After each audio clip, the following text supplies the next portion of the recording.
درود.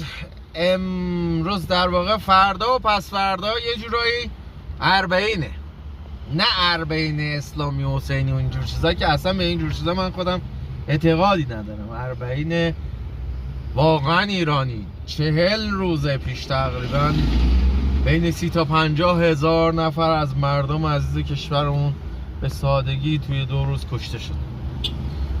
جزئیات نمیگم، بعضیا میگن مثلا کار تروریستاست. باشه، کار تروریستاست، تروریستا کشتن. امیدوارم که بشه این تروریستا رو حذف کرد از کل جهان. با تسلیت گفتن من دردی از کسی دعوا نمیشه، ولی تسلیت میگم به خودم. چه کرد؟